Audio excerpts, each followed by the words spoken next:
refletir, né? Na verdade, é um personagem. A gente podia fazer um.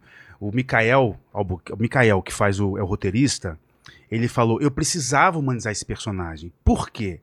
Porque nós não estamos falando de um blockbuster americano onde nós colocamos um mal pelo mal. Ele é mal por quê? Porque esse cara é mal? Não, eu sou mal porque eu sou mal, eu quero matar. Não, existia um contexto histórico que não perdoa esse rapaz, que não absolve ele do crime dele. Jamais. Mas esse homem estava dentro de um contexto social, político, econômico. Vamos falar disso agora? Vamos? Então me explica qual que era esse contexto. Pô, tu lembra... Sarney. O que você tava fazendo em 1988? Tu lembra? Cara, devia estar entrando na faculdade, né? Não é isso? 18, Provavelmente, anos, A gente tem mais ou menos a mesma idade. Nasci em 70. Eu nasci em 67. Tá.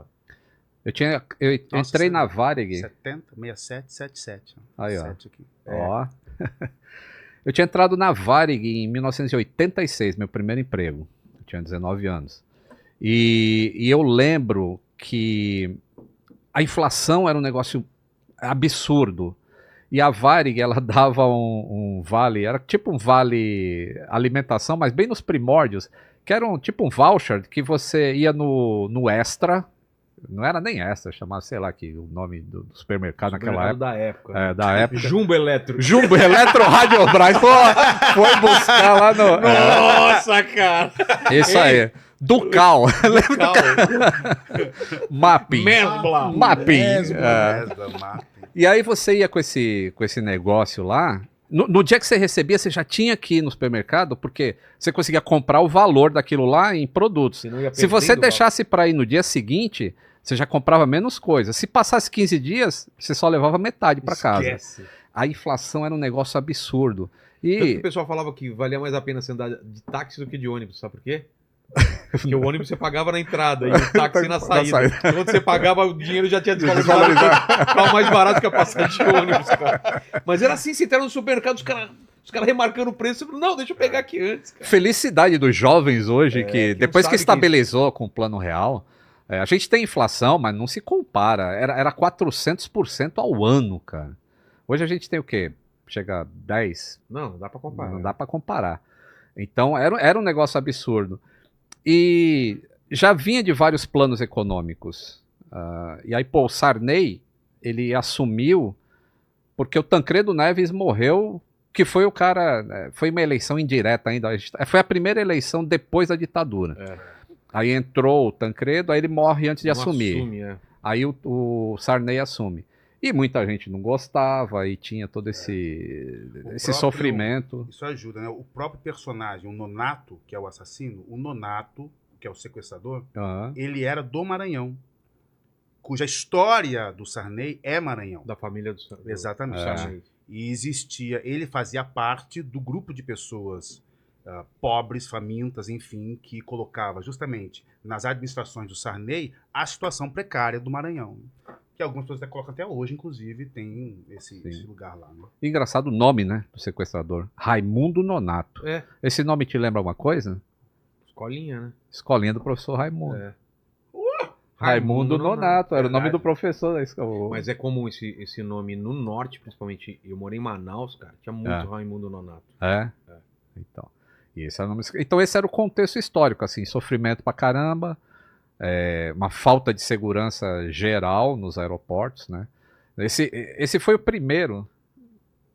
Eu não sei se foi o primeiro. Não o primeiro sequestro, porque teve um monte de sequestro durante a ditadura. Sério? Um monte. Tem um avião que se chama. É um 707 da Varig, que era chamado de Expresso. Expresso Cubano. Porque ele foi sequestrado 3 vezes e levado para Cuba. Na época da ditadura.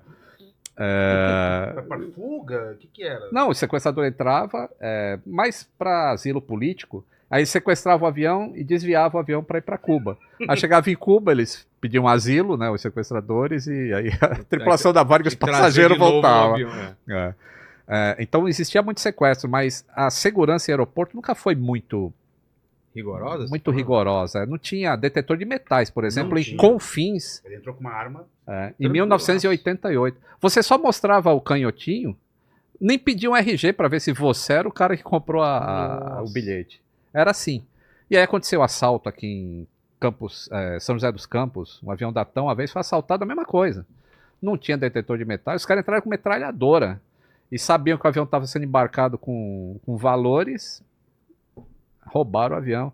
Então, e isso é que é interessante, assim, porque essa falta de segurança foi que levou, por exemplo, provavelmente a Al-Qaeda, ou lá o senhor Bin Laden, a estudar uma maneira de entrar no aeroporto, né? Apesar de ter mais segurança nos Estados Unidos, já tinha detetor de metais e tudo, mas era uma maneira de entrar, que eles provavelmente, eles estudaram, provavelmente, isso que aconteceu no Brasil, porque foi encontrado documentos lá, recorte de jornal, falando sobre esse sequestro no Brasil. Ah, é do voo 375, foi encontrado com eles. Com eles, lá então eles pesquisaram. Quando o Bin Laden foi morto lá no... Pô, então eles pesquisaram mesmo. Então tem uma relação. Eu acho que tem uma relação. Então tem esse panorama aí de... Esse contexto histórico, né? E aí o Michael, o roteirista... Aliás, só um parêntese, eu acho que foi depois desse acidente que agora a porta é blindada, não é? Do cockpit? Foi depois do 11 de setembro. Depois de setembro, né? Porque não era. Boto fé, Inclusive, no filme isso é diferente, né? Porque na vida real tinham 3 pessoas no cockpit. Tinha o piloto, o copiloto e tinha uma pessoa que estava de extra no assento de trás, perto da porta. E quando o Nonato atira para abrirem a porta, esse terceiro tripulante é atingido no braço. Ele não vem a óbito, mas ele é atingido por tiro. E aí eles abrem a porta e aí, aí começa toda a história. Mas o do filme, eu acho, essa cena também é bem forte, cara, do cockpit. O filme tem uma qualidade técnica que é impressionante. É muito impressionante, assim. O diretor Baldini. Camarada, eu também me surpreendi, porque eu estava no set, eu estava no cockpit, fazendo e atuando ali. E aí, quando você assiste o filme, você consegue entender o que se produz mesmo de qualidade no pós. Sabe? Então, assim, realmente o cockpit, toda a tensão construída ali, camarada, tá tudo na tela. É impressionante. Você teve treinamento para... Sim. Essa foi a parte mais deliciosa, porque foi um sonho, né? Um sonho, porque você vai para a aeronáutica e você entra num simulador de voo, e aí eu tive uma semana de estudo de tudo, para que serve aquele monte de botão, como aterrissar, o nome ali na hora da decolagem. O nome da decolagem, rotação. Mas eu não vou me lembrar agora mais, porque a gente gravou isso faz um ano. Mas é muito divertido e eu consegui pilotar no simulador, o que dá uma sensação que não é real, mas que é parecida, ou te lembra, ou te dá a possibilidade de saber como é que deve ser na vida real, né? E eu fiquei no cockpit segurando um Boeing 737, cara, muito incrível, assim, foi muito emocionante, assim. E é legal, eu achei bem feito também, porque em algumas cenas, eu tava imaginando, eu não sabia, eu sabia que tinha sido feito um mock-up da cabine de passageiros, porque ela gira, de verdade, eles construíram uma cabine que gira, porque tem essa manobra nesse sequestro. E no cockpit eu não sabia.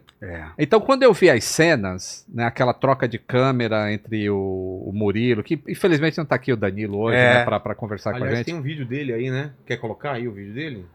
E eu vi essa troca de cena, eu falei, caramba, como é que os caras conseguiram? Porque o cockpit do avião é um negócio apertadinho. E pra tu gravar ali dentro é ruim. E eu fiquei tentando imaginar como é que resolveram essa questão técnica. E depois que eu fiquei sabendo que foi construído um mock-up também do cockpit do 737. E ele era todo desmontado, né? Você tem um cockpit, aí você tira essa parede do cockpit e filma aqui. Pra poder filmar. Aí você põe essa parede, tira essa parede e filma Entendi. aqui. Sai desmontando ele do jeito que você quer, entendeu? Um Lego, né? Foi uma produção bem legal mesmo. Quer botar aí? Vamos colocar o